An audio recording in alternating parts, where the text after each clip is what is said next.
Hello बच्चों, कैसे हो? क्या कैमरे में सही आ रहा है? बिल्कुल क्लियर, सब कुछ क्लियर है? कौन सा चैप्टर चला था हमारा? कौन से बुक का? नाम क्या है ये बताएगा? नाम बताओ चैप्टर का, दीजिए, बताइए बेटा। और इमारत कौन सी शताब्दी से ईस्वी पूर्व से कौन सी शताब्दी ईस्वी पूर्व तक? 600 ईसा पूर्व से 600 ईस्वी तक विचारक, इमारतें तथा और स्टार्ट करें। कुछ बच्चे हैं जो कि अवांछित चीज़ों पे ज़्यादा ध्यान है इनका। इन अवांछित चीज़ों को मारो गोली, क्योंकि पेपर में अवांछित चीज़ें नहीं आती। पेपर में वही आता है जो किताबों में होता है, वहीं से घुमा घुमा करके आपका पूछा जाता है। लेकिन बच्चे हैं कि बस घूम जाते हैं। इनकी भी गलती नहीं है, समय की गलती है। गलती तो इन बच्चों की भी नहीं है, समय ने घुमा देता है इनको। विचारक, विश्वास और बिल्कुल सही। लौकिक सुखों से आगे महावीर का संदेश हम यहाँ पे ही ख़त्म किए हुए थे। आप लौकिक का मतलब बता रहे हैं। लौकिक सुखों से आगे, जो आप संसार में जो भी चीज़, जो भी वस्तु, अन्य किसी भी चीज़ का जो सुख भोगते हैं, उदाहरण के लिए शारीरिक हो गया, मानसिक हो गया, प्राकृतिक हो गया, ये जब सुखों को आप भोगते हैं बड़ा मज़ा आता है। आप लोगों को आता है ना? लेकिन इससे भी आगे एक और सुख होता है जिसे कहते हैं ध्यान मग्न होना, ईश्वर की खोज में। उस सुख के आगे ये सारा सुख व्यर्थ है। उस सुख के आगे ये सभी सुख जो आप अभी लेना चाहते हो, पाना चाहते हो, इन सुखों के बारे में बताना चाहूँगा। आप भली भांति इन सब चीज़ों के बारे में जानते हो। तो ये सुख उससे कई अच्छे हैं, याद रखिएगा दोस्तों। मैं आपको जितना समझाऊंगा उतना आपके अंदर ज्ञानवर्धक होना चाहिए, ज्ञान की प्राप्ति होनी चाहिए।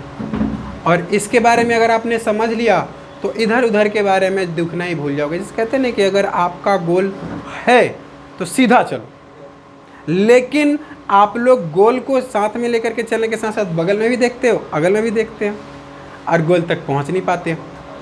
आखिर में क्या होता है? आधे रास्ते में दम तोड़ देते हो, शादी ब्याह हो जाती है, आपका पारिवारिक जीवन शुरू हो जाता है, फिर वही रोना धोना आ जाता है। पढ़ना तो चाहते थे सर, क्या करें, शादी हो गई। पढ़ना तो चाहते थे लेकिन शादी हो गई।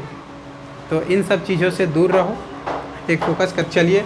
लौकिक सुखों से आगे महावीर का संदेश क्या कहता है? महावीर जी कौन से धर्म के संस्थापक थे?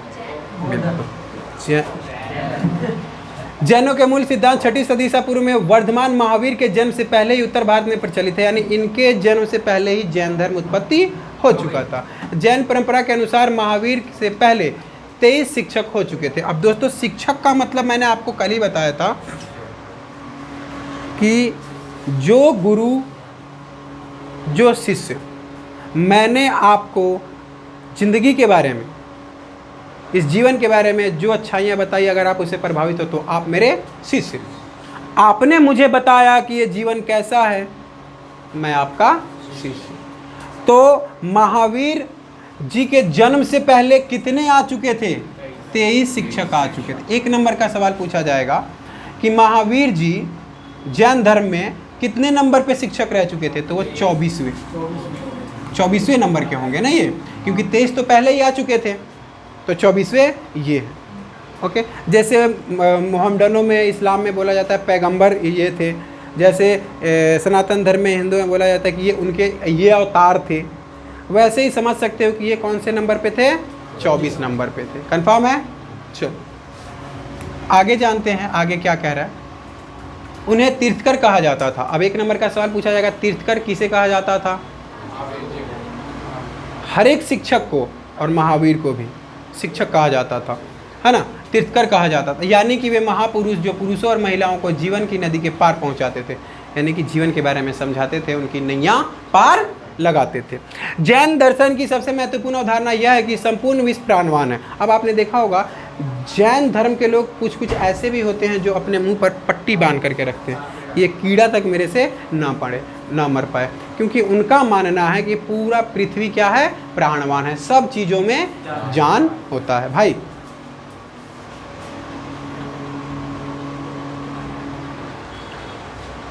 तो आप देख सकते हैं प्राणवान है। हाँ, यह माना जाता है कि पत्थर, चट्टान और जल में भी जीवन होता है। जीवों के प्रति अहिंसा, खासकर इंसानों, जानवरों, पेड़ पौधों और कीड़े मकोड़ों को न मारना जैन धर्म का केंद्र बिंदु है। अगर पूछा जाएगा कि जैन धर्म का केंद्र बिंदु क्या है, जैन दर्शन का केंद्र बिंदु क्या है, तो दोस्तों इसका आंसर सीधा सीधा आता है कि जीवों के प्रति अहिंसा न करना, खासकर इंसानों, जानवरों, पेड़ और कीड़े मकोड़ों को न मारना, यही उनका केंद्र बिंदु था। कन्फर्म। आगे देखिए, वस्तुतः जैन अहिंसा के सिद्धांत ने संपूर्ण भारतीय चिंतन परंपरा को प्रभावित किया है। जैन मान्यता के अनुसार जन्म और पुनर्जन्म का चक्र कर्म के द्वारा निर्धारित होता है, यानी कि आप जो अच्छा कर्म करोगे उसके द्वारा ही आपका अगला जन्म निर्धारित होगा। ये किसके अनुसार है, जैन धर्म के अनुसार। लेकिन शायद ही आपने देखा होगा कहीं कि पुनर्जन्म के बारे में कुछ लिखा हुआ हो, नहीं। अच्छा चलिए आगे कह रहा है, कर्म के चक्र से मुक्ति के लिए त्याग और तपस्या की जरूरत होती है। ये सबसे अच्छी बात कही गई है, त्याग और तपस्या। आगे, कर्म के चक्र से मुक्ति के लिए त्याग और तपस्या की जरूरत होती है। यह संसार से के त्याग से ही संभव हो पाता है, इसलिए मुक्ति के लिए विहारों में निवास करना। अब आपको पता है ये शब्द देखिए, ये जो विहारों शब्द है ना, इससे ही बिहार शब्द का उत्पत्ति हुई है, जिसे मठ कहते हैं। मठ यानी मंदिर एक प्रकार से, ओके, और इसी से क्या बना है, बिहार बना। निवास करने का अनिवार्य नियम बन गया। जैन साधु और साध्वी 5 व्रत करते थे। जैसे इस्लाम धर्म में 5 बातें बिल्कुल निम्नलिखित है, वैसे ही जैन धर्म में 5 बातें बिल्कुल निम्नलिखित है। और वो 5 व्रत कौन सा है, ये पूछा जाता है कि जैन धर्म के 5 व्रत बताएं। दोस्तों क्वेश्चन आता है, जैन धर्म के 5 व्रत बताएं। हत्या न करना, चोरी नहीं करना, दूसरा झूठ ना बोलना, ब्रह्मचर्य यानी कि शादीशुदा जिंदगी ना जिताना, और धन संग्रह न करना। ये 5 बातें हैं और ये सबसे अच्छी बातें हैं भाई। हाँ पूछ सकता है भाई, ये 4 नंबर में पूछा जाता है, शायद आपको पता है। इसमें सबसे ज़्यादा लोग क्या करते हैं, सबसे मेन झूठ बोलते हैं, सबसे ज़्यादा, है ना। लोगों की बात कर रहा हूँ, जैन धर्मों में नहीं, ये तो उनके लिए पाप है। मुसलमानों के लिए इस्लाम में लिखा गया हुआ है बिल्कुल सेम यही। इसमें एक और चीज़ जुड़ जाता है, किसी को सताना भी पाप है, ब्याज खाना, सूद खाना भी पाप है। ये धन संग्रह यानी धन को इकट्ठा नहीं करना, और आजकल धन इकट्ठा सबसे ज़्यादा है भारतीय ही कर रहे हैं। आप लोग भी कमा करके धन इकट्ठा करें, याद रहे, और टाइम पे फीस दे, मैं तो आपसे कहूँगा, जिससे हम भी आपके साथ सुचारू रूप से चलने की कोशिश करेंगे। ये चीज़ मथुरा से प्राप्त तीर्थकर की एक मूर्ति लगभग 3वीं शताब्दी, देखिए 3वीं शताब्दी में एक मूर्ति बनाया गया हुआ है ना। ये कैसे पता चलता है बेटा, ये योग साधना का मुद्रा है, ऐसे बैठने में शांति मिलती है। हाँ बिल्कुल, बस आपको प्रैक्टिस की ज़रूरत पड़ती है, एक प्रकार का ये योग ही होता है। महल के बाहर की दुनिया। अच्छा एक बात बताइए, बुद्ध भगवान को आप जानते हैं, गौतम बुद्ध को? वो ऐसे व्यक्ति थे जिनको 23 साल की 21 साल तक पता ही नहीं था कि सुख, दुख, रोना, धोना, जीवन, मृत्यु, आंसू, त्याग क्या होता है।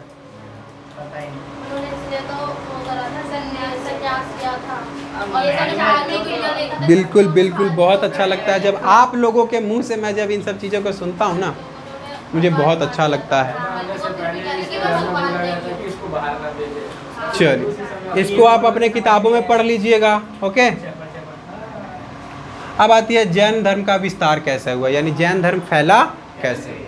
धीरे धीरे जैन धर्म भारत के कई हिस्सों में फैल गया। बौद्धों की तरह ही जैन विद्वानों ने प्राकृत, संस्कृत, तमिल जैसी अनेक भाषाओं में काफ़ी साहित्य का सृजन किया। 2 नंबर का सवाल है, 1 नंबर का सवाल पूछा जा सकता है। जैन और बौद्धों की तरह ही कौन कौन सी भाषा में उन्होंने अपने बातों को समझाया? प्राकृत, संस्कृत, तमिल। याद रखिएगा उस वक्त में हिंदी। हाँ, प्राकृत वो भाषा होती है आम बोलचाल। प्राकृत जो भाषा है वो आम बोलचाल होती है, उस समय में होती थी। जैसे हम और आप आपस में गांव में जो बात करते हैं उसे प्राकृत भाषा कहते हैं। कंफर्म दोस्तों?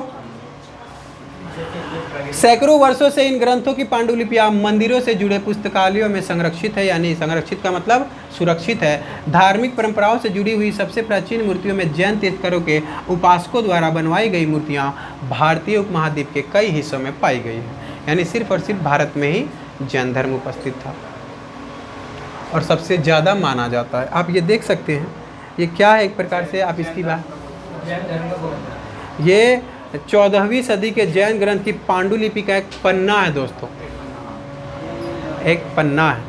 बुद्ध और ज्ञान की खोज। अच्छा एक बात बताइए दोस्तों, ज्ञान की खोज में कौन कौन निकले थे? अनेक अनेक प्रकार के देशों, बिल्कुल अनेक बौद्ध तीर्थकर भी थे, अनेक तीर्थकर भी थे। तो तीर्थकर वो होते हैं जो ज्ञान की खोज में निकलते हैं दोस्तों। किसकी खोज में निकलते हैं? ज्ञान की खोज में, ज्ञान की खोज में निकलते हैं। और ऐसे बहुत सारे तीर्थकर हुए और अनेक अनेक देशों से भी हुए, आप देख सकते हैं। बुद्ध उस युग के सबसे प्रभावशाली शिक्षकों में से एक थे, यानी 1 नंबर का सवाल, बुद्ध एक शिक्षक था दोस्तों, या कि धार्मिक नहीं, धर्म फैलाने वाला नहीं था, वो एक शिक्षक था जो सच बताता था। आज मैं आपके लिए शिक्षक हूँ, अगर मैं कहूँगा कि एक धर्म अच्छा है तो आप मानोगे? नहीं मानोगे। मैं ये चीज़ कहूँगा कि एक चीज़ सही है, एक चीज़ गलत है, आप मानोगे? नहीं, क्योंकि आपके अंदर वो बुद्धि है सोचने परखने की। अगर मैं गलत बताऊँगा तो आप लोग उस पर सोच विचार कर सकते हो कि क्या सही है क्या गलत है, तभी आप मेरी। उस समय में बुद्ध भगवान को इतना प्रचलित क्यों माना? क्योंकि उस समय में ना लोग डेवलप नहीं किए हुए थे, विकास नहीं किए हुए थे, और बुद्ध ने इतना अच्छी अच्छी बातें बताई उनको कि उनके तरफ आकर्षित होते चले गए। और आज भी हम बुद्ध की तरफ आकर्षित होते हैं। सैकड़ों वर्षों के दौरान उनके संदेश पूरे उपमहाद्वीप में और उनके बाद मध्य एशिया होते हुए कौन कौन से देश में गया? चीन, कोरिया, जापान, श्रीलंका समुद्र पार, म्यांमार और थाईलैंड, इंडोनेशिया। याद रखिएगा, अगर पूछा जाएगा कि बौद्ध धर्म कहाँ कौन कौन से देश में उपस्थित है या फैला हुआ है, तो इन देशों का नाम आप याद रखें। एक बात बताओ, क्या बुद्ध भगवान है? क्या है ये? शिक्षक है दोस्तों। बुद्ध क्या है? अच्छी राह दिखाने वाले, जो भी सत्य बोलता है। वो भगवान है क्या? आप ये बताना, भैया भगवान है? नहीं, भगवान नहीं कह सकते हैं, वो एक शिक्षक। वहाँ के लोगों ने उन्हें भगवान हम बुद्ध की शिक्षाओं के बारे में कैसे जानते हैं? इनकी पुनर्रचना का आधार बौद्ध ग्रंथों का बहुत परिश्रम से संपादन, अनुवाद और विश्लेषण किया जाना।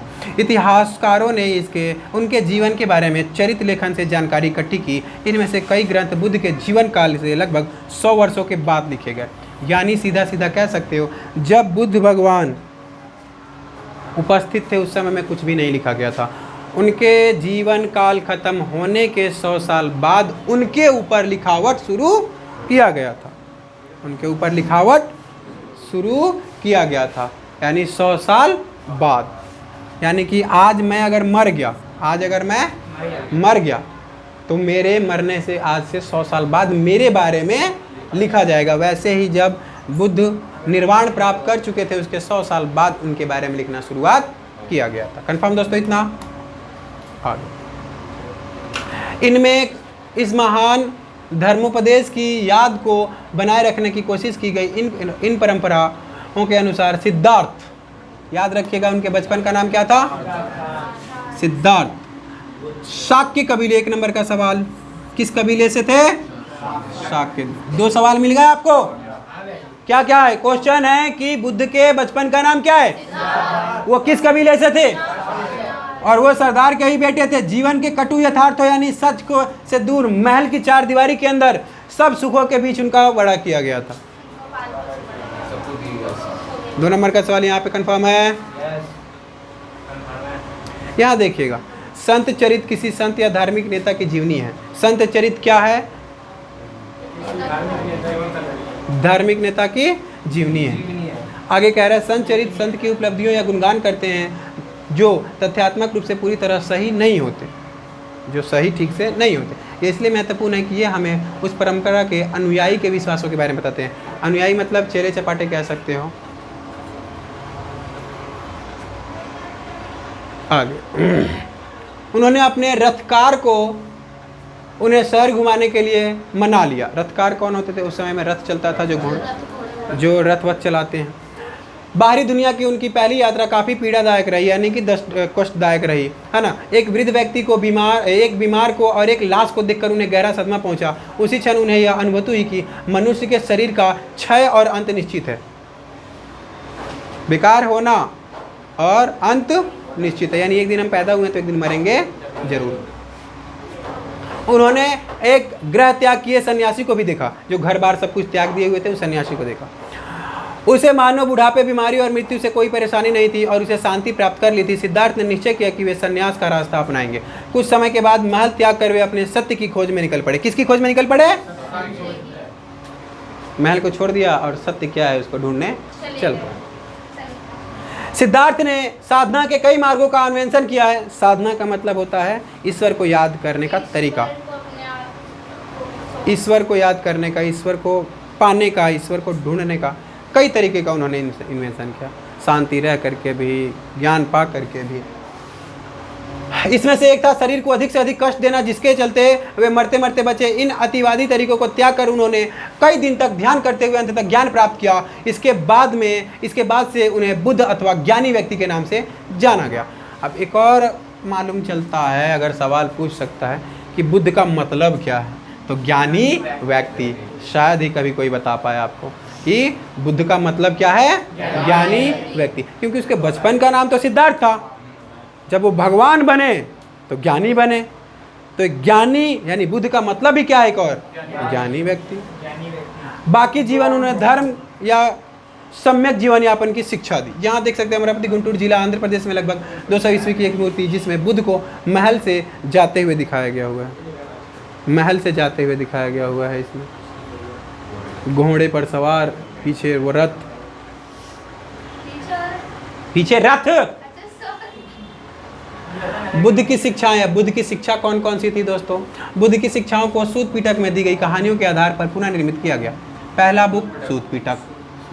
हाँ, हालांकि कुछ कहानियों में उनकी अलौकिक शक्तियों का वर्णन है कि कुछ उनके पास शक्ति भी थी, दुनिया से हटके शक्ति थी उनके पास। अभी तक जितने भी लोग इसमें आपने पढ़ा, किसी के पास भी एक शक्ति नहीं थी। वो कौन सी?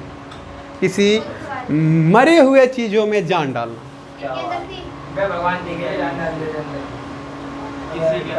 आपने इतना सारा ज्ञान लिया, लेकिन क्या किसी ऐसे व्यक्ति को पहचाना जिसको मरे हुए लोगों को जीवित किया है? नहीं, क्योंकि ये खुद जीवन मृत्यु की खोज कर रहे थे कि सच्चाई क्या है जीवन का। तो ये खुद किसी को, और आज हम इनको भगवान मानते हैं। Nature is the God, God is the nature. याद रखना, पैदा करने की शक्ति सिर्फ नेचर में है, मारने की शक्ति सिर्फ नेचर में है, और किसी भी इंसान, किसी भी जानवर के अंदर ये शक्ति प्राप्त नहीं है कि कोई किसी चीज़ को पैदा कर दे या किसी चीज़ को मार डाले। इनके चाकू मारने से, हथियारों से। बुद्ध की एक कहानी बहुत ज़्यादा फेमस है, उंगली माल। आप पढ़ लेना, उंगली माल। बिल्कुल सही। मैंने बिहार में पढ़ा था उंगली माल की कहानी बुद्ध के बारे में। बुद्ध जब शिक्षा प्राप्त करने के लिए जंगलों में भटक जाते हैं तो एक गांव में जाते हैं। उस गांव में दहशत चलता था। दहशत जैसे खौफ उसका नहीं चलता है, लुटेरों का। पहले क्या होते थे? डाकू। तो वैसे ही उस उंगली माल का खौफ चलता था।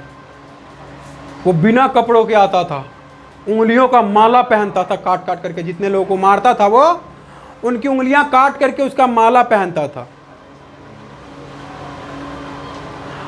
और वो जिसको मारता था उसको खा जाता था। हाँ, और बुद्ध का वो शिष्य बन गया था। बुद्ध का वो शिष्य बन गया था। देखो कैसे, उंगलीमाल की कहानी में। जब उधर से गुजरे बुद्ध भगवान, तो गांव वालों ने उनको बताया कि ऐसी ऐसी बात है, आप रात को बाहर मत निकलिएगा, बाहर मत निकलिएगा, बाहर मत निकलिएगा। बोला कि मैं तो ऋषि मुनि हूँ, एक प्रकार से घूम करके संदेश फैलाने वाला व्यक्ति हूँ, सच के साथ चलने वाला व्यक्ति हूँ। किसी की बात ना सुन करके वो निकल पड़े। रास्ते में उंगलीमाल टकरा गया। ये बड़ी बड़ी तलवारें, ये बड़ी बड़ी वो फांसा कुल्हाड़ी लिए हुए आ रहा है, अपने मगन होकर के, एकदम काला कलूठा, उंगलियों से खून टपकता हुआ, अपने नशे में चूर। बुद्ध से पूछा, तू कौन बे? बड़ा शांति पूर्वक नम्रता से, मैं सिद्धार्थ, अब तू मेरा शिकार है, मैं तुझे मारूंगा। बुद्ध ने बड़ा प्यार से बोला, हाँ मार लेना, हाँ मुझे मार देना, लेकिन मरने से पहले मेरी एक इच्छा पूरी कर दो। बोला, कोई बात नहीं, कर दूंगा मैं, भाई इतना ताकतवर हूँ, कर दूंगा। उंगलीमाल ने बड़ा ऐंठ में ठैठ जमा के बोला, जैसे आज आप लोग करते हो ना, बड़ा ऐंठ में ठैठ, हमारे सिवा है कौन। तो उस उंगलीवाल को बोला गया कि जाओ उस पेड़ से उस टहनी को तोड़ के लाओ। एक आम की पेड़, किसी भी वृक्ष का एक टहनी तोड़ करके लाओ। गया हाँफता हुआ, मारा, तोड़ दिया। खुश हो गया कि अब तो जाकर के इसको खाना ही है। तो आकर के बोला, ला दिया। बोल क्या करना है अब? बोला कि ये तो मेरी बात नहीं थी, मैंने तो सिर्फ तोड़ने के लिए बोला, ये मेरी इच्छा सुनो क्या है मरने से पहले।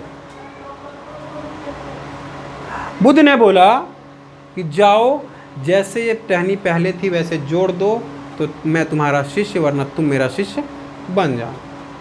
ये उंगलीमाल 3 दिनों तक जोड़ता रह गया उस पेड़ की टहनी, तो उस पेड़ की टहनी को 3 दिन तक जोड़ता रह गया, जैसा था नहीं, पत्ता मुरझा गया।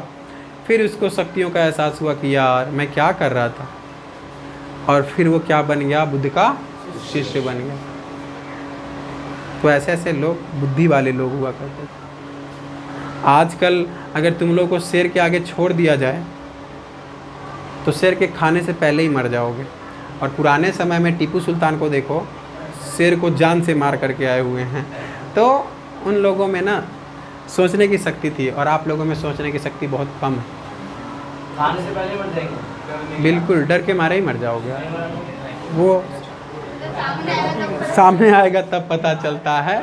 हाँ, जैसे प्लेन है, हर कोई कहता है हम तो कूद करके भी जान बचा सकते हैं, कूद करके भी जान बचा सकते हैं। अभी प्लेन हादसा हुआ है, अब लोग गेट नहीं खोला, मरे हैं ना। तो ये सब चीज़ें अलग है। बुद्ध की शिक्षाएं, बुद्ध की शिक्षाओं को सूत पिटक में दी गई कहानियों के आधार पर पुनर्निर्माण किया गया। हालांकि कुछ कहानियों में उनकी अलौकिक शक्तियों का वर्णन है, दूसरी कथाएं दिखाती है कि अलौकिक शक्तियों की बजाय बुद्ध ने लोगों को विवेक और तर्क के आधार पर समझाने का प्रयास किया, सही तरीके से समझाने का प्रयास किया। किसने? बुद्ध ने। उदाहरण के लिए, जब एक मरे हुए बच्चे की शोकमग्न माँ बुद्ध के पास आई तो उन्होंने बच्चे को जीवित करने के बजाय उस महिला को मृत्यु की अवश्य भावी होने की बात समझाई। अब देखो, एक माता का कोई शिष्य था, वो मर गया था। अब वो समझी कि ये भगवान है, ये जीवित कर देंगे। लेकिन जब वो माता इनके पास आई और बोली कि मेरे बच्चे को जीवित कर दो, तो बुद्ध भगवान को क्या समझाने लगे कि मृत्यु क्या है। मृत्यु क्या है, बुद्ध भगवान उस माता को ये समझाने लगे। आगे देखिए, ये कथाएं आम जनता की भाषा में रची गई है ना थी, जिससे उन्हें आसानी से समझा जा सकता था। बौद्ध दर्शन के अनुसार विश्व अनित्य है और लगातार बदल रहा है। बिल्कुल बात सही है भाई। प्रकृति का एक नियम है। क्या नियम होता है प्रकृति का? हमेशा बदलते रहना। नदियां देखा है, समुद्र देखा है, वो हमेशा क्या होता रहता है? प्रगति करता रहता है। जैसे हमारी पृथ्वी चलती रहती है, वैसे वही प्रगति करता रहता है। तो वो आता, प्रकृति का एक नियम है कि हमेशा वो स्थिर नहीं रहता है, वो हमेशा बदलता रहता है। वैसे ही कह रहा है कि यह आत्महीन आत्मा है, क्योंकि यहाँ कुछ भी अस्थायी व शाश्वत नहीं है। ये आज है, कल नहीं। आगे कह रहा है, इस क्षण भंगुर दुनिया में एक क्षण के लिए आए हैं, खत्म। अब वो कहते हैं ना 4 दिन की ज़िंदगी, यार आजकल एक ट्रेंड चल रहा है वायरल, 4 दिन की ज़िंदगी है और मैं 25 साल से जिए जा रहा हूँ, लगता है मैं अमर हो गया हूँ। लेकिन वो 4 दिन किस चीज़ के लिए बनाया गया है, बताया गया है आजकल के लॉन्डो को और आजकल की वो जो इंस्टाग्राम पे नाच रही हैं निब्बा निब्बियाँ, क्या कह रहे हो, ऐसे शब्दों का प्रयोग ना करें, क्लास चल रही है तो बता सकते हो। तो ये प्रचलन चल रहा है 4 दिन, एक बचपना, दूसरा जवानी, तीसरा बुढ़ापा, अरे आखिरी जब आप स्टेज पे होगे। वो कहते नहीं है एक पैर केले के छिलके पे, दूसरा कब्र में।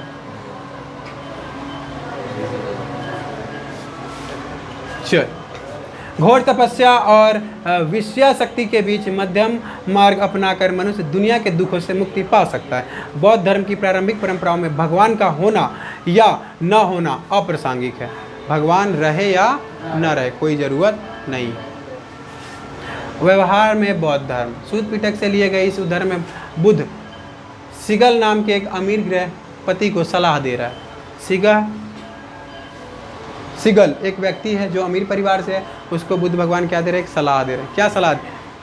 मालिक को अपने नौकरों और कर्मचारियों की 5 तरह से देखभाल करनी चाहिए, उनकी क्षमता के अनुसार उन्हें काम देकर। पहली बात, अब तुम बच्चे हो, तुम्हारे ऊपर 1-1 कुंटल का लाद करके 5 मंजिल चढ़ाया जाए, ये तुम्हारी क्षमता के अनुसार है? नहीं। दूसरा, उन्हें भोजन और मजदूरी देकर, बीमार पड़ने पर उनकी परिचर्या करके, उनके साथ सुस्वादु भोजन बांटकर और समय समय पर उन्हें छुट्टी दे करके। ये 5 बातें याद रखिए। ये 5 चीज़ें हैं जिसको उन्होंने बताया। कुल के लोगों को 5 तरह से श्रमणों जिन्होंने सांसारिक जीवन को त्याग दिया और ब्राह्मणों की देखभाल करनी चाहिए, कर्म, वचन और मन से अनुराग द्वारा। ओके, उनके स्वागत में हमेशा घर खुले रखकर और उनकी दिन प्रतिदिन की जरूरतों की पूर्ति कर। सिगल को माता पिता, शिक्षक और पत्नी के साथ व्यवहार के लिए भी ऐसे उपदेश दिए गए थे। बुद्ध मानते थे कि समाज का निर्माण इंसानों ने किया था। बिल्कुल बात सही है। जब हम इतिहास उठा करके देखते हैं तो पता चलता है कि कोई भगवान उस वक्त में आए नहीं। जब हम मांस खाते थे, जब हम बिना कपड़ों के घूमते थे, जब जानवर हमें खाते थे, गुफाओं में रहते थे। आजकल तो एक ट्रेंड और भी चल रहा है, इतना अच्छा, अरे सुनो तो बाबू, इतना अच्छा उस समय में हम लोग थे, गुफाओं में रहते थे, आग जलाते थे, मांस खाते थे और झिंगा लाला करते थे आदिवासी। ये पढ़ाई लिखाई किसने बना दिया? तो दोस्तों, हाँ, बुद्ध मानते थे कि समाज का निर्माण इंसानों ने किया था, न कि ईश्वर ने। इसलिए उन्होंने राजाओं और गृहपतियों देखे दैदों में दयावान और आचारवान होने की सलाह दी। यानी जिसके पास ज़्यादा पैसा है वो दयावान होना चाहिए। लेकिन आजकल पैसे वाला ही ऐंठ में ठैठ रखता है और पैसा कमाने के लिए। ऐसा माना जाता था कि व्यक्तिगत प्रयास से सामाजिक परिवेश को बदला जा सकता है। बिल्कुल बात सही है। अगर मेरा व्यक्तित्व ठीक रहेगा तो आप लोग बदल सकते हो, लेकिन आजकल मेरा व्यक्तित्व ठीक रहेगा तो तुम लोग मुझे ही गाली दोगे। और ये सच्चाई है, तुम लोग आपस में ही बिगड़ रहे हो। मैंने कितनों को देखा है अभी। मैं चाह रहा हूँ कि जैसा मेरा व्यक्तित्व है, मैं आप लोगों के ऊपर जो छाप छोड़ता हूँ वैसा आप बनो। नहीं, ही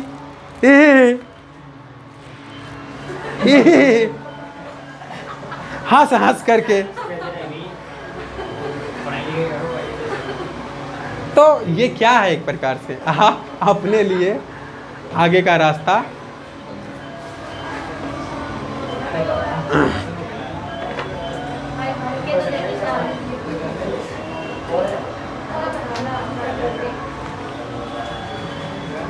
आगे देखिएगा। यानी व्यक्तिगत प्रयास से सामाजिक परिवेश को बदला जा सकता। बिल्कुल बात सही है। जैसे हमारे माता पिता ने बदलने की कोशिश की हमें, वैसे ही बुद्ध ने जन्म मृत्यु के चक्र से मुक्ति, आत्मज्ञान और निर्वाण ये सब देखिए अब पहली बार आया। निर्वाण का होता है मतलब मुक्ति प्राप्त कर लेना।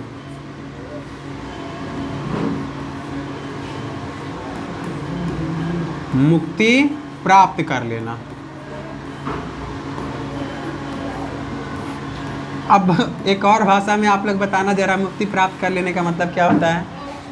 मोक्ष मिल जाना। एक और क्या कह सकते हैं? मर जाना। भगवान को अपने आप को सौंप देना। चलो, आप अपने शरीर को भगवान को सौंप दो। भगवान शांति प्राप्त हो जाती है।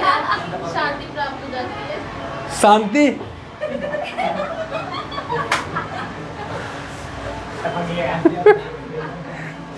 तो निर्वाण का अर्थ समझ गए? मोक्ष। एक लड़के का नाम था, मैंने उससे पूछा बेटा तुम्हारे नाम का क्या अर्थ है? तो बोला भैया बस शरीर त्याग दो, आपको मेरे सामने आने का प्रस्तुति मिल जाएगा। फिर मैंने बोला फिर जो त्याग करते हैं उसको शांति कहते हैं, तो शांति तो औरतों का भी नाम होता है। शरीर त्यागने की बात करी थी, मैंने बोला कि त्याग क्यों करता है, दे दे किसी को दान में। शरीर त्याग क्यों करना? आजकल दान में दे दिया करो, सबका फायदा हो जाएगा। भाई फायदा होता है ना, शरीर त्याग करने से अच्छा है किसी को दान में दे दो। जीवन के पहले भी अच्छे, जीवन के बाद भी अच्छे। अब तो क्लियर समझ में आ गया। शांति, शांति से रहने के लिए आपको शांति चाहिए, लेकिन आप एकांत में रहते ही नहीं हो। शांति आएंगे हमारे पास। आप क्या करो, देह जो त्याग चुके हैं उसका फायदा उठाओ। आप देख सकते हो आजकल ज़्यादातर किडनी, लीवर सब कुछ दान दिया जा रहा है, आप भी अपना दान में दे दो। चलिए आगे। वो दान कब मिलेगा? निर्वाण के लिए व्यक्ति केंद्रित हस्तक्षेप और सम्यक कर्म की कल्पना की। निर्वाण का मतलब था अहम और इच्छा का खत्म हो जाना। बिल्कुल बात सही है। अहम और इच्छा खत्म कब होता है? जब हम स्वर्ग सिधार जाते हैं। हाँ जाना, जिससे ग्रह त्याग करने वालों के दुख के चक्र का अंत हो सकता था। बौद्ध परंपरा के अनुसार अपने शिष्यों के लिए उनका अंतिम निर्देश था, तुम सब अपने लिए खुद ही ज्योति बनो, क्योंकि तुम्हें खुद ही अपनी मुक्ति का रास्ता ढूंढना है। बुद्ध ने खुद अपना एक बात, एक विचार में कहा कि तुम अपना मुक्ति का रास्ता खुद ढूंढो, मुझे तो खुद पता नहीं चला। और आज हम उन्हें भगवान मानते हैं।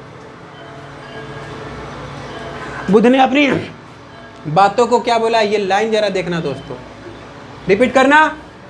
तुम सब अपने लिए खुद ही ज्योति बनो, क्योंकि तुम्हें खुद ही अपनी मुक्ति का रास्ता ढूंढना है। यानी कि बुद्ध जी को भी पता नहीं चला था कि मुक्ति का रास्ता क्या है।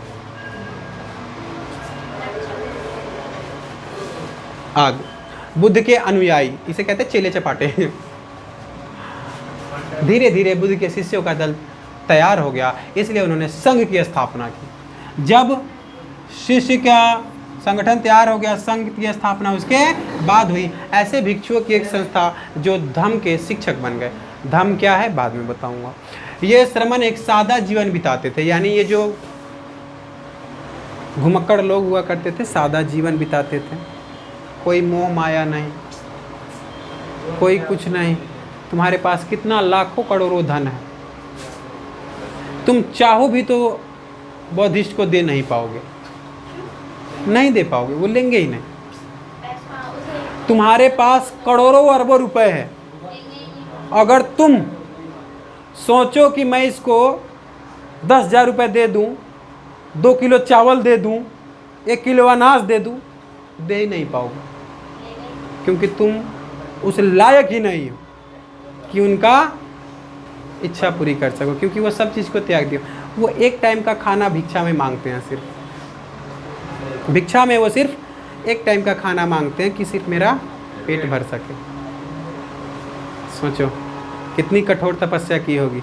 और आप लोग आने दे, आने दे, बस शांति को देखो भाई, आने दो। कितना रुपया तेरे पास? 10,000 नहीं, 15,000 नहीं था तेरे पास, दे देता। और बुद्धिस्टों को देखो 300। अच्छा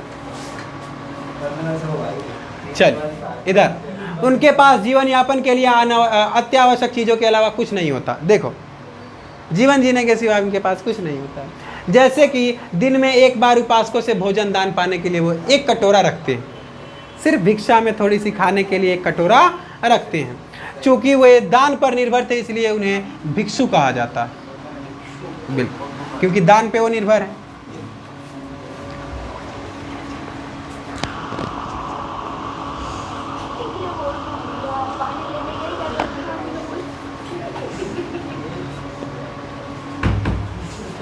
आगे, शुरू में सिर्फ पुरुष ही संघ में सम्मिलित हो सकते थे, बाद में महिलाओं को भी अनुमति मिली। बौद्ध ग्रंथ के अनुसार बुद्ध के प्रिय शिष्य आनंद ने बुद्ध को समझाकर महिलाओं के संघ में आने की अनुमति प्राप्त की। 1 नंबर का सवाल, शिष्य आनंद ने ही बुद्ध को समझाया था, तब जाकर के उन्होंने महिलाओं को आने की अनुमति दी थी। आगे, बुद्ध की उपमाता महाप्रजापति गौतमी संघ में आने वाली पहली भिक्षुणी थी। 1 नंबर का सवाल है, औरत में आने वाली पहली औरत कौन सी थी? तो वो बुद्ध की मौसी थी, जिसका नाम था गौतमी। बुद्ध की मौसी।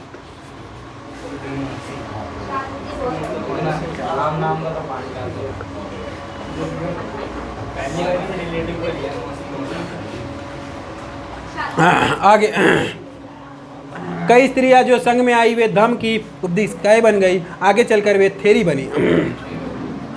ये आया हुआ सवाल है, थेरी। ऐसी महिला जिन्होंने निर्वाण प्राप्त कर लिया हो, यानी वो मर चुकी है। वो महिला मर चुकी है, समझ लो एक प्रकार से, जो थेरी कहलाई। वो एक प्रकार से मर चुकी है, सिर्फ अपना शरीर लेकर के वो जी रही है और भिक्षा मांग के खा रही है। आप लोग भी ले लिया करो और अपने दान कर दिया करो।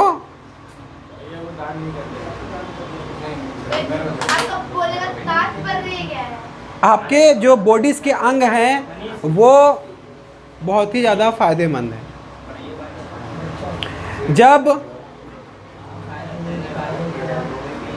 गलतीवश आपकी मृत्यु हो जाती है तो अंगदान करके मरा करो कि किसी की नया जीवन मिल जाए।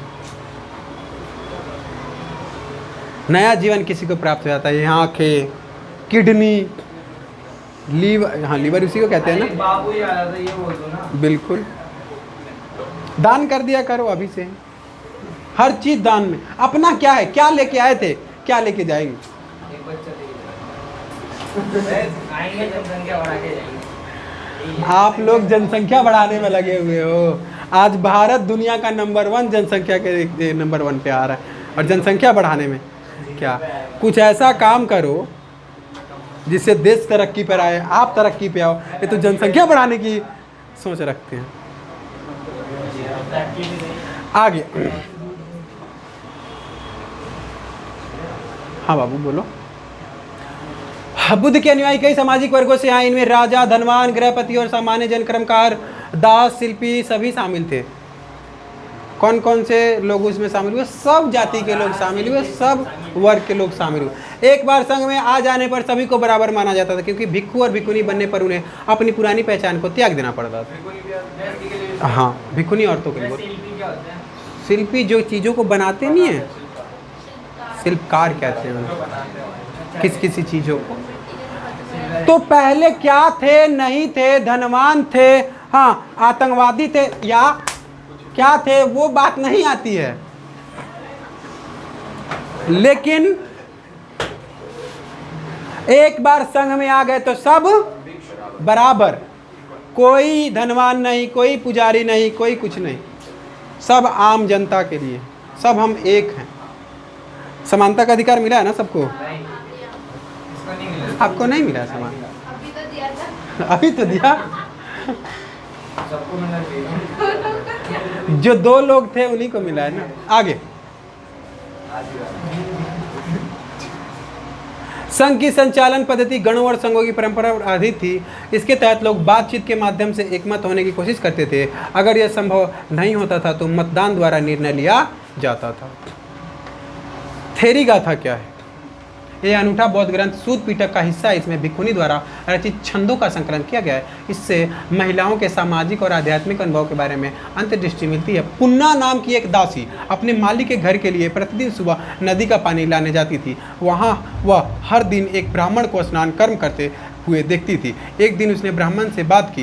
निम्नलिखित पद की रचना पुन्ना ने की थी, जिसे ब्राह्मण से उसकी बातचीत का वर्णन है। मैं जल ले जाने वाली हूँ, कितनी भी ठंड हो। ये कौन? पुन्ना है। मुझे पानी में उतरना ही है सजा के डर से। ये कौन है? नहीं, ये ब्राह्मण है। या ऊंचे घरानों की स्त्रियों के कटु वाक्यों के डर से। ये पुन्ना है। हे ब्राह्मण, तुम्हें किसका डर है? अब ये पुन्ना पूछ रही है, जिससे तुम जल में उतरते हो जबकि तुम्हारे अंग ठंड से कांप रहे हैं। ब्राह्मण बोले, मैं बुराई को रोकने के लिए अच्छाई कर रहा हूं। बूढ़ा या बच्चा जिसने भी कुछ बुरा किया हो जल में स्नान करके मुक्त हो जाता है। पुन्ना ने कहा, यह किसने कहा है? बिल्कुल बात सही है। यह किसने कहा है कि पानी में नहाने से बुराई से मुक्ति मिलती है? आज जाओ, गंगा स्नान कर लिए, पाप मिट गया। पाप। ये अभी 14 साल के बाद क्या लगा हुआ था? कुंभ मेला। महाकुंभ 144 साल के बाद आता है। हम भी सोचे थे कि एक साथ बचपन में कोई पाप हो गया होगा तो हम नहाने गए थे, पता चला कि हमारे बॉडी में खुजली हो गया और खुजली हो गया था। कर्म करने गए थे, कांड हो गया। कर्म करने जाता हूँ, कांड हो जाता है। तो इसका मतलब समझे आप लोग? यहाँ पे सीधा सीधा कह रहा है कि पानी में नहाने से बुराई से मुक्ति मिलती है। किसने कहा है?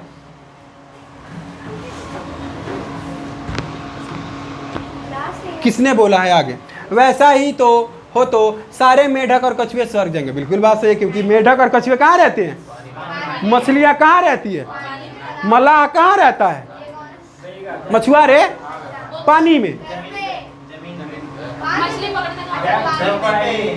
वो 24 घंटे में तो 12 घंटे से ज्यादा नदी में बिताता है बेचारा। तो यानी उनके पैर चूमो अंधभक्तों, उनके पैर चूमो, क्योंकि वो स्वर्गवासी हैं, स्वर्ग के वासी है। जाओ, मेंढक को पकड़ो, उनकी पूजा करो, क्योंकि वो स्वर्ग का वासी है। कछुए को पकड़ो, तेल चढ़ाओ, पूजा करो, क्योंकि वो स्वर्ग का वासी है। स्वर्गवासी नहीं, स्वर्ग का वासी है। साफ साफ कह रहे। साथ में पानी के सांप और मगरमच्छ भी हमेशा पानी में रहता है, वो भी स्वर्ग का वासी है। कुछ सांप ऐसे हैं जो कि पानी में रहते हैं, उनको भी जाओ पूजा करो। आज का रियलिटी बताऊं ना, पानी में तैरता कहाँ है? डुब्बी मारता है। सुनिए आज का सच्चाई, जिंदा सांप मिल जाए मार देते हो, और वो पत्थर के सांप को पूजा करते हो। उसके बाद जिंदा चूहा मिले तो मार दो, और उसका क्या कहते हैं, पत्थर का चूहा मिले तो जय गणपति बप्पा मोरया, मूसक महाराज की जय। यानी कि सच के साथ तो जीना ही नहीं है, जो बेवकूफ़ी है वो करते जाओ। अंधभक्त तो बुरा लगेगा तुम्हें, कोई बात नहीं। आपको पानी की ओर खींचता है क्या चीज? इसके बदले में वे कर्म न करे जिनका डर है। आप गलत मत करो जिसका आपको डर सता रहा है। आपको पानी की ओर खींचता है। हे ब्राह्मण, अब तो रुक जाओ, अपने शरीर को ठंड से बचाओ। किसने बोला है?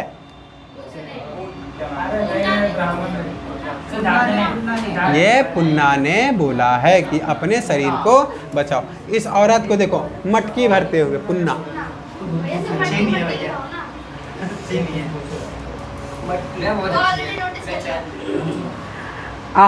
हमें यह बात ज्ञात है कि सबसे पहले आप ही इस चीज को नोटिस करते हो। हाँ, आप इस चीज को नोटिस कर सकते हो और करो भी। जब आपने सब कुछ दान दे दिया हुआ है तो करो नोटिस।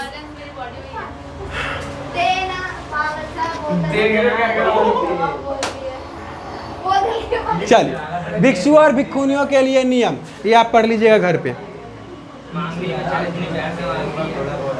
बुद्ध के जीवन काल में और उनकी मृत्यु के बाद भी बौद्ध धर्म तेजी से फैला। इसका कारण यह था कि लोग समकालीन धार्मिक प्रथाओं से असंतुष्ट थे और उस युग में तेजी से हो रहे सामाजिक बदलावों ने उन्हें उलझना में बांध रखा था, है ना, बदलाव को, है ना, लोगों को। बौद्ध शिक्षाओं में जन्म के आधार पर श्रेष्ठता की बजाय जिस तरह अच्छे आचरण और मूल्यों को महत्व दिया गया है, उससे महिला और पुरुष इस धर्म की तरफ आकर्षित हुए। क्योंकि उस समय में ना 4 वर्ण चलते थे और वो बहुत गलत था। बौद्ध धर्म में इसीलिए ज़्यादातर लोग जाना पसंद करते थे। खुद से छोटे और कमज़ोर लोगों की तरफ मित्रता और करुणा के भाव को महत्व देने के आदर्श काफ़ी लोगों को भाई। अपने से छोटे लोगों को जब आप करुणा भाव से देखोगे, मित्र दोस्ताना से देखोगे ना, हर कोई आपसे आकर के चिपट जाएगा। और वही आप ताकतवर हो और किसी को मारते हुए नजर आओगे तो आपसे सब घृणा करेंगे, घृणा करेंगे। अगला हेडिंग है हमारा 7वां स्तूप। और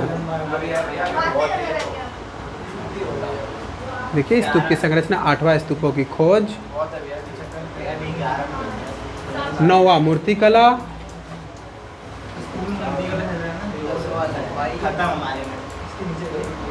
9वां मूर्तिकला और 10वां नई धार्मिक परंपराएं। और ये है 11वां क्या हम सब कुछ देख सकते हैं, है ना। उसके बाद हमारा ख़त्म हो जाएगा। यानी ये अगली क्लास में आपको बताया जाएगा, समझाया जाएगा क्या है नहीं है स्तूप के बारे में, स्तूप की संरचना के बारे में। अगर जो बच्चे नए हैं, जो पूरी चैप्टर की क्लास लेना चाहते हैं, वो हमारे smart study with EP join करें। ये सेकंड पार्ट है हमारा। और सभी बच्चों को कहूँगा एक बार लाइक और सब्सक्राइब कर दें। ओके दोस्तों, जय हिंद।